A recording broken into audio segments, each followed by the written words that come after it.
Good afternoon, everybody. It's the 19th here in Minsk. The 19th. It's a couple of minutes before 3 o'clock. It's not too cold, really, even though you see me in a winter coat. It's like, I don't know, maybe 5 degrees, whatever.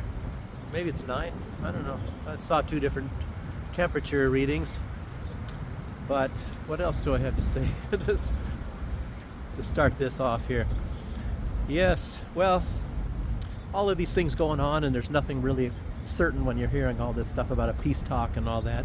And anything that Ukraine has been putting out has been pretty much, untrue. We'll get to that in a second here. Okay, what else? Weapons flowing to Ukraine has to stop if the conflict is to stop. I guess that's what Vladimir Putin put out.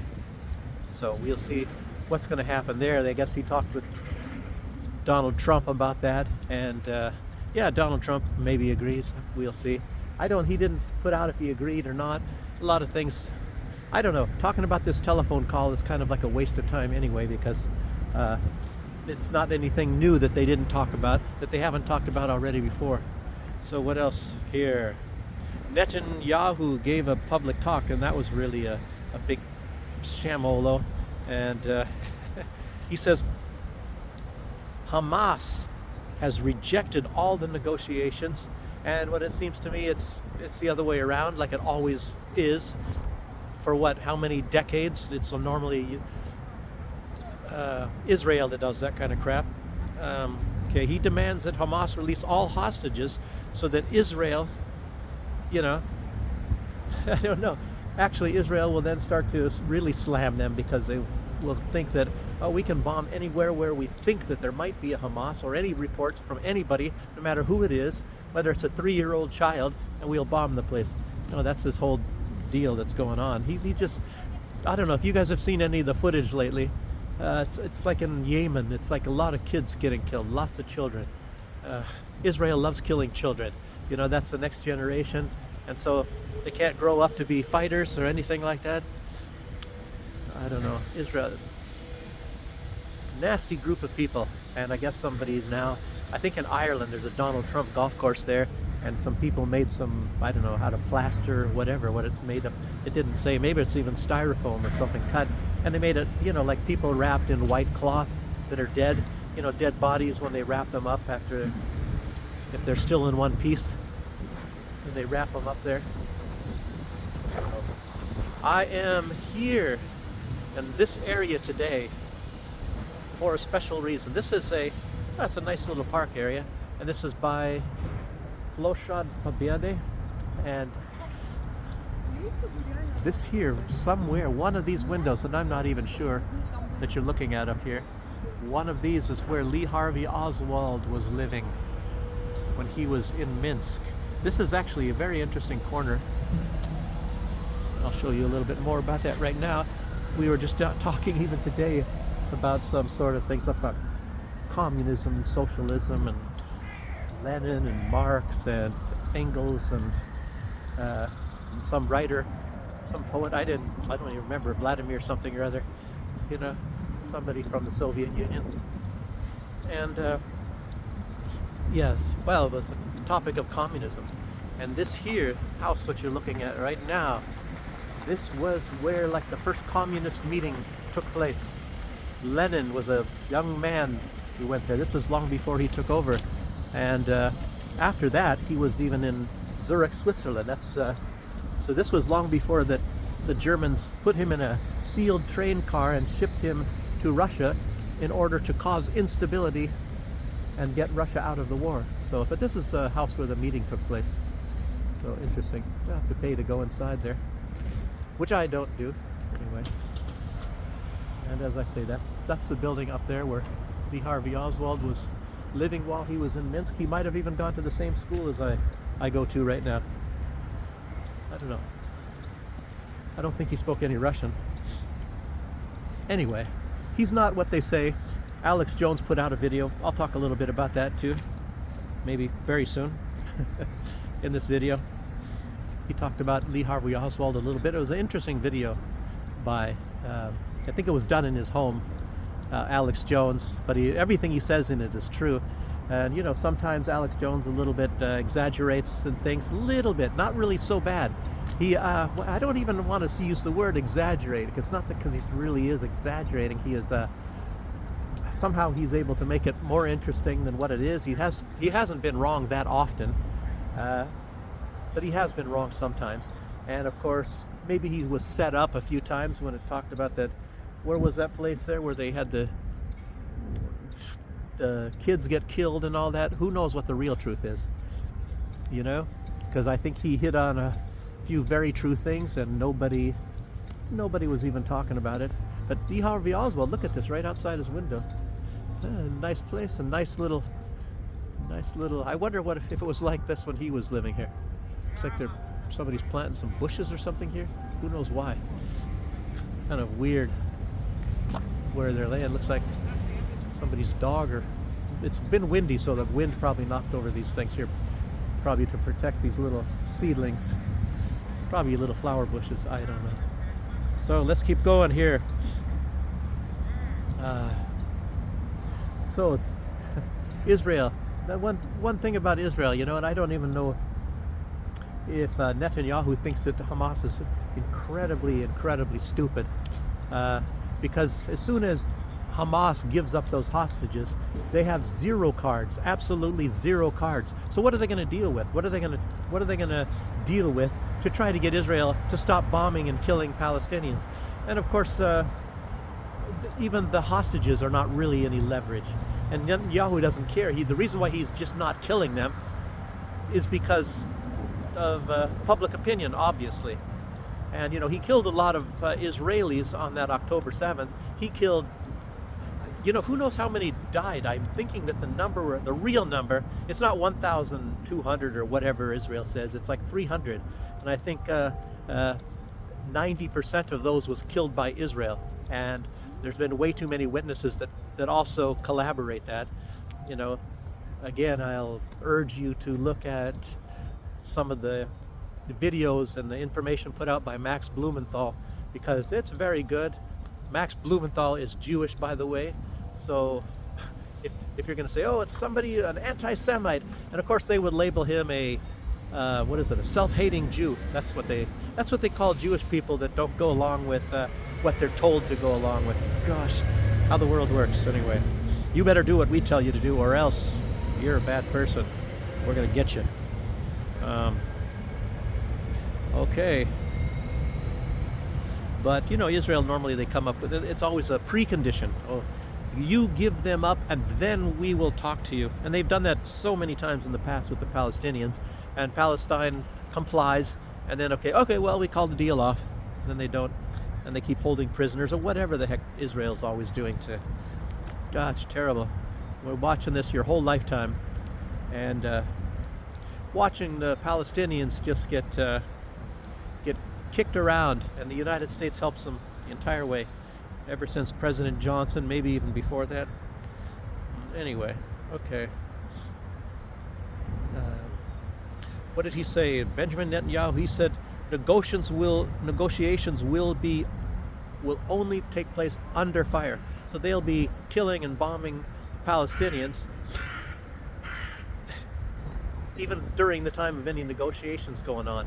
And it's kind of strange, a lot of people are putting out, if this is actually true, that the day that he started bombing them again, of course, that the ceasefire ended, he just decided he's going to bomb them. And of course, he put out, like I said, that lie that says, they're planning another October 7th. Of course, well, they didn't do anything, and I don't think they were planning it in the first place.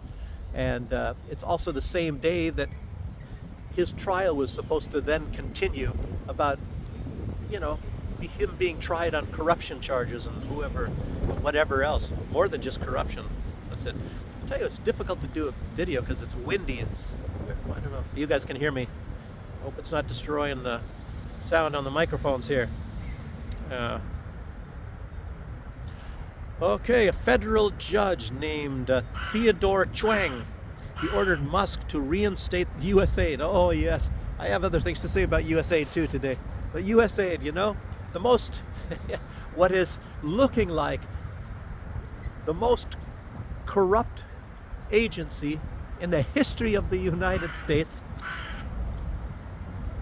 filthing money from the American people and using it to overthrow governments and to buy the media into putting out lies, undeniable lies. I guess there's even a list of all the lies that the Ukraine, Ukraine too, but all the lies that USAID has put out. And of course, I think maybe one of the later ones was that massacre in Bucha, that the Russians killed all those people. That was a Voice of America, Radio Free Europe lie.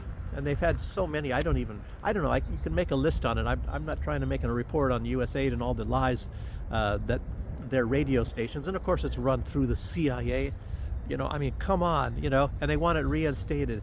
And remember, what was it when Donald Trump, when that news broke out about USAID, Bill Gates ran to him and got on his knees in front of, reinstate it. Bill Gates was getting a lot of money from that to run a lot of his crap. Who knows if this I think the COVID thing, that was all run through USAID as well. All of this stuff. It's if you think about it, it's absolutely excellent. It's like, who's gonna not give money to USAID? They're helping all the poor countries and all the poor people all over.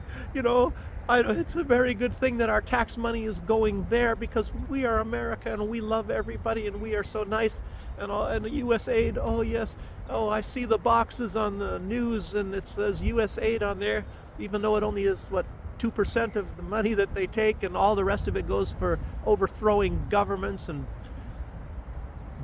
creating fake news. As a matter of fact, Elon Musk just put out the annexation of Crimea by Russia, or actually, I don't know, is that annexation a bad word?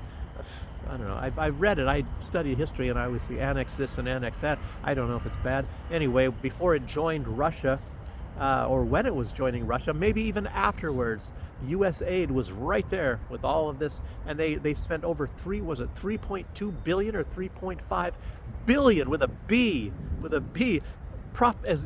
using it to pay for propaganda against Ukraine joining Russia. Not even annexing it. I'll tell you what, billion, how in the heck can you spend that kind of money for something like that? I think in Belarus, they use the Voice of America, Radio Free Europe, and whatever these things, Radio Liberty, that same network, I think it was only 330 million.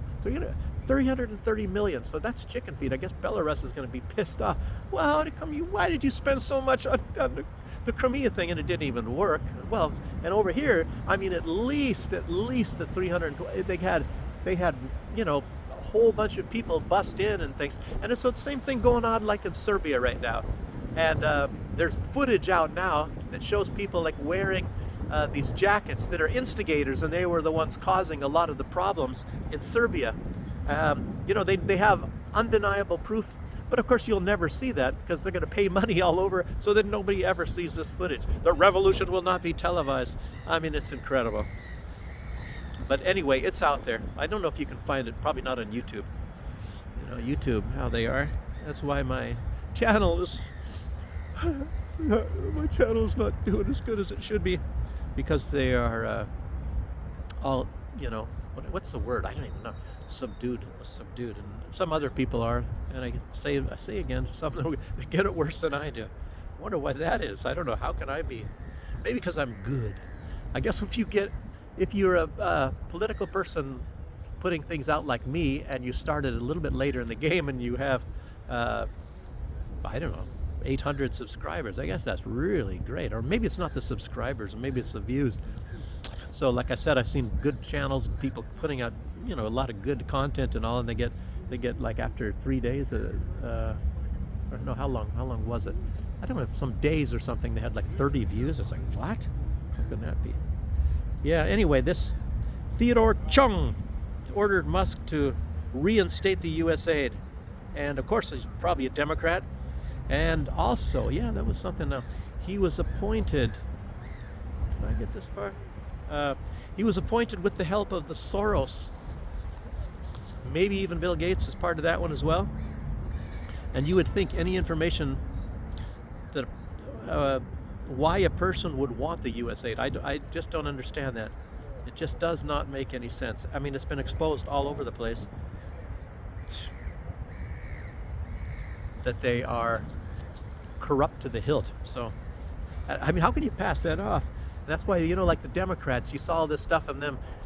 What is it? Not protesting. What is the word? They get out on the streets. You get Chucky Schumer out there from the Senate, and all these people, and they're talking about how even Bernie Sanders, and they're out there saying how bad Elon Musk is, and nobody elected him and stuff. Yeah, there's a lot of people that are not elected, even under Obama or under Biden and all this stuff, and they were running lots of things too.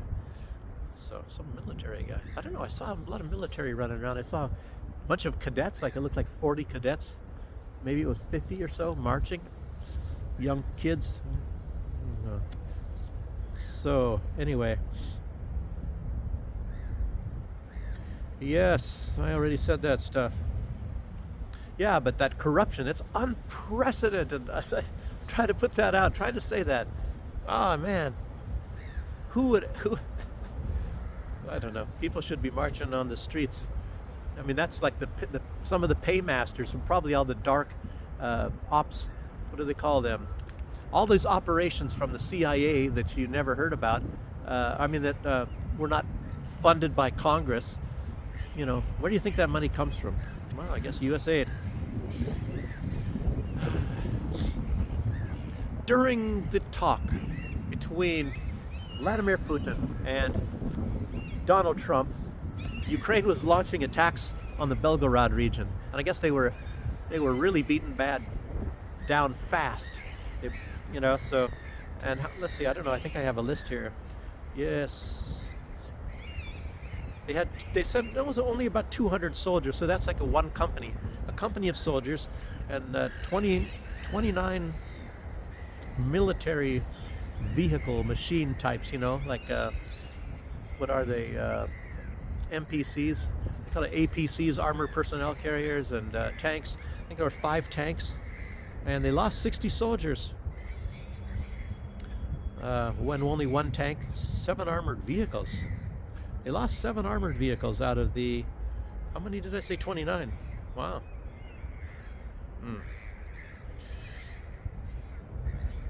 Oh yeah, and they're talking about this ceasefire stuff, and I guess there's another postponement. I guess it's now, what was it supposed to be Monday? Then they said Tuesday, and now it's Wednesday, and now they're saying it's going to be on Sunday. I don't know. You ever got the feeling you're getting strung along? They're stringing us along.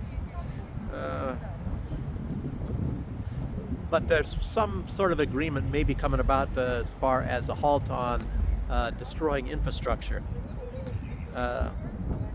What is it? Energy and infrastructure.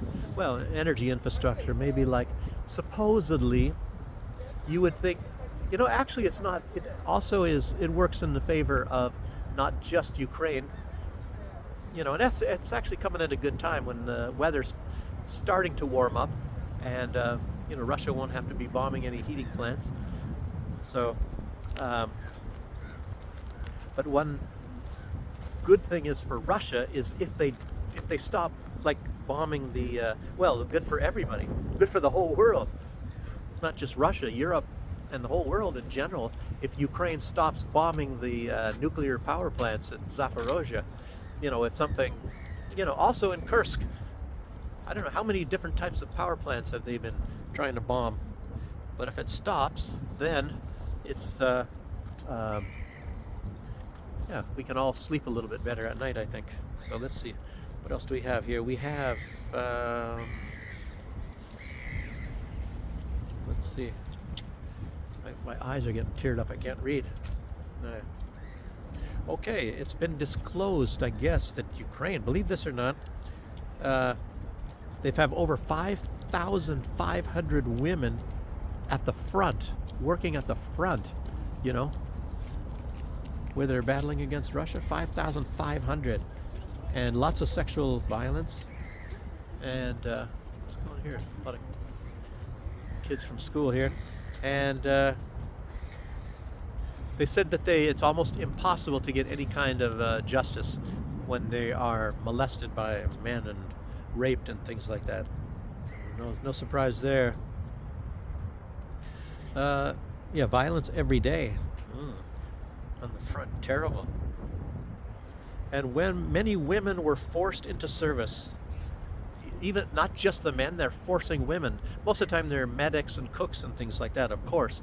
And Ukraine says it has 70,000 women total in their military. And what's strange is that's I think, how much did they say? How many troops? I don't know if they have 800,000 soldiers. The entire size of the Belarusian military, I think, is like 65,000. It might be up to 75,000. I'll tell you what, I should face the other direction. I don't like this wind blowing in my eyes, because I can't see it. Okay. Okay. Yeah, Musk said it was over 3 billion just in media. Oh man, about the Crimea.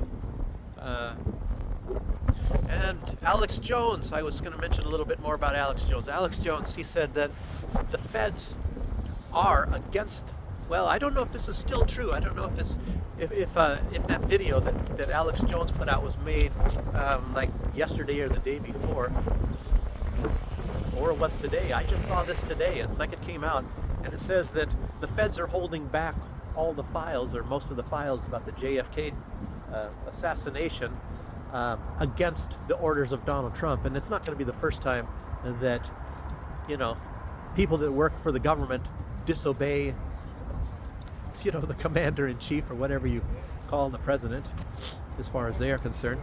It's just like when Elon Musk said that all these workers have to put out send an email and say what are 5 things that they've accomplished in the past week or month or something like that, and nearly half of them wrote nothing. They didn't say anything at all. They didn't even respond. And I bet, you know, if you try that in Belarus, let's see how well that would work. You know, I'll tell you what, you would get at least 97% or thereabouts, maybe as bad as 95%. They would definitely write an email back and say, well, this is what I did, and this is what I did, and this is what I did. Maybe it'd be 100%. It'd be far more than the U.S. Makes you wonder how they can get away with half of the people practically not telling their boss, or just disobeying orders from their boss. That's incredible. Lots of that stuff. It's just like, I guess Trump was trying to get a lot of things done, maybe in his first term, and people were disobeying him then too. You know, I guess they're called Democrats. I don't know. Vance, he put out something, and he said the USA, I don't know if it was I didn't see a video, I saw just information that he put out saying that the United States is addicted to cheap labor. You know, that means, of course, bringing in people from Venezuela and Mexico and all of those countries down in South America, and then making them work on the cheap. And I was thinking about that. Well, what about a lot of other countries, you know, that they're maybe doing the same thing? Poland gets Ukrainians, and you know, everybody wants, like, say, Europe was getting cheap supplies of gas from Russia, and now they're not getting it anymore. And you know, they were getting cheap wheat from Ukraine, and everything. But I was wondering about Belarus. Well, how does Belarus do it? You know, and I've always mentioned before that there's a lot of the pay in Belarus is pretty low. But you know, there's a lot of benefits, like where you don't need as much money in Belarus, obviously, you know. So it's not like they're living much worse or anything like that than the West. Because, for example, like I say, you know, you have your apartment and you own the apartment. Say you own the apartment, and in the West, in some kind of mediocre, smaller town, and somewhere in a Western country, because I've seen it with my own eyes, that you say you own, and I remember what I mean, the price, like over 30 years ago, an apartment that like similar to the one we have in a city like Minsk, even 30 years ago, they're more expensive in the West than they are here still. But I think the prices may be going up here. I haven't looked for quite some time. But your entire costs, and I think you paid a maintenance cost. What I was looking at, without electricity, without water, I don't know if it included garbage, but it was with the apartment and the heating in Germany, and you paid every month, I guess they would call that maintenance cost. It was like 250 euros And I was sitting there thinking, well, that's not that much less than what you'd pay for rent. So it's like, why in the heck would you want to do that? And then you're stuck living there. You can't just move out, and go to another apartment. Boy. So that's kind of a ripoff. Why would you even want to own an apartment? That's how that is.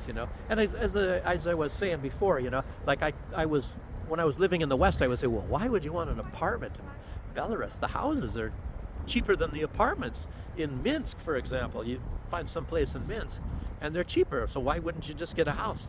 And like I said, I found out that the most of the apartment buildings, they're owned by the government, and a lot of things are much, much, much cheaper, so you pay less, and there is no maintenance cost. Is just some dollars or something like that.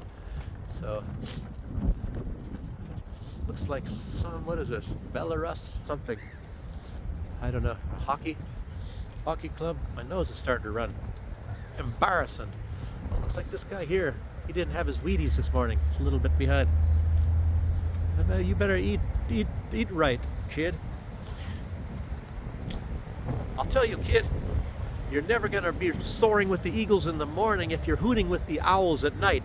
So you better get to bed a little earlier, too. Okay. What else do we have here? Vance. Oh, I was talking about Vance. I already mentioned that. He said that for the past 40, it's because, the U.S. is addicted to cheap labor, because for the past 40 years or so, the U.S. has been working. What did he call? Put it. Read this is 40 years of failed economic policy. Okay, there was another thing. This is interesting too. They keep talking about, what was it? We're almost near a peace deal with Russia. We're just about there. No, it's just about there. And Zelensky, try and win. Zelensky today met with the Prime Minister of Finland. I suppose it was in Finland. Zelensky likes to get around, and he likes to pass the beggar bowl around to see what he can get. Oh, give me some money. Oh, what about the real estate here in Finland? You guys have a house? You can sell me a nice palace. Oh, how about your house, Mr. Prime Minister? I want to move into your house. Kick some rich people out and let me have their house. I got a big bunch of money from the United States still saved up, and I can buy any house that you put in front of me. By the way, can you give me some money too? Anyway, he's all passing the begging bowl around out there, and he said to the Prime Minister that never will those new territories that are a part of Russia, never will they be a part of Russia, he said. And I'm sure he means also the Crimea. I don't know, the guys, they're right now they're a part of Russia, but they will never be a part of Russia, so it's kind of weird. They were those territories in the Donbass over there, they became a part of Ukraine, I think, what was about 1918 or I think maybe it was even 1920 or whatever, when Lenin gifted them to the region of Ukraine. And I don't know, when was the time when they started increasing the size of the Ukraine? And the word Ukraine means on the edge or something, on the edge, which means on the edge of Russia. So the Ukraine region, even by name, it means on the edge of Russia. In other words, it's part of Russia. It's on the edges of Russia. And of course, they are acting like they're some sort of and they put out, and I mentioned them many times, they're a superior race. They are the master race, as the Banderites said. And Banderites, as they were Nazis, and Adolf Hitler. The Nazis were actually a little bit afraid of Bandera, so they put him in a prison. And you have to look up the history on that yourself. I'm not quite sure I remember it. I think they were believing that he was not going to follow the dictates. Well, I think that was what the excuse that they said, that he was actually, let's get down to the brass tacks. He was too powerful. He had a powerful personality, and he could bring people to doing really fanatic things, probably like maybe even as much as suicide bombings. But they would kill children. They would do everything. Burn children, kill children. They'd do anything. And the Germans were appalled at the brutality of the Banderites, and they were, to a large extent, like what is he? He was massacring, and as a matter of fact, that should tell you something. He was massacring Jews and things, like in Lvov. I think he was accredited of getting like 60,000. He said he was going to roll the heads at the feet of Adolf Hitler, like he worships Adolf Hitler and all that. But the Ukrainians say he's a very nice guy, and they killed way over 1 million Belarusians. I don't know how many Poles they killed in all, but they killed more Belarusians than they killed Poles, and of course history never tells you that. You always hear, oh, the Poles, and this and those people, but they killed far more Belarusians than anything. But they're just Belarusians, That's a message for you Belarusians out there. If the history is downplayed to that extent, do you think the West cares about you? What do you think? Do you still want to join the West? They don't have any respect for Belarusians either. So, but anyway, that's pretty much all I have to put out here is Zelensky, mostly just trying to let you know that it's going to be very impossible to get they say, oh, we're this close to a peace deal, the United States. They're not close to any kind of a peace deal. Ceasefire, I don't even know if that's going to work too well. And Ukraine is saying Russia won't obey it. Russia is saying Ukraine won't obey it. But you know the deal. You know how this works. What's going to happen is Ukraine is going to disobey the ceasefire. Oh, look at this. Oh, my crystal ball. It's sending me messages right now. Ukraine is going to, if they get a ceasefire, Ukraine is going to disrespect the ceasefire. They're going to continue firing on innocent civilians. And it's not going to be mentioned at all in the Western press. Not at all. So you'll never know that it ever happened. And then so Russia will respond, look at those bad Russians. They're disobeying the ceasefire. I don't know. It's really interesting how the Palestinians, they've been able to, I think with, there's thousands of reporters. Everybody with a cell phone is a reporter down there. And when Israel is doing some of their nastiness, it gets on camera. And they're putting it on social media. So Russia's got to be doing a little bit better than that. They were putting things out, but they don't have these people that are as motivated as the Palestinians, putting this stuff on cell phones and putting it out. I don't know why. I really honestly don't. But that's pretty much all I have to say for you guys today. And yeah, I was a little bit slow paced. I don't know. I didn't like this wind. I hate this wind blowing in my faces and stuff like that. So my video's a little bit slower paced today. I hope you don't mind, and I'm glad you joined me. And press a like button and look at some more. Is this a lady? Let me see. We have to see if these are still joggers from whoever it is, the hockey team, or maybe they're. No, they're not even. You guys, you're not even part of a team. No, they don't even have any kind of uniforms on. So that's all I have to say today. And join me on the next one. Put a like, and all that. Subscribe if you haven't subscribed. Okay, I'll see you next time. Bye-bye.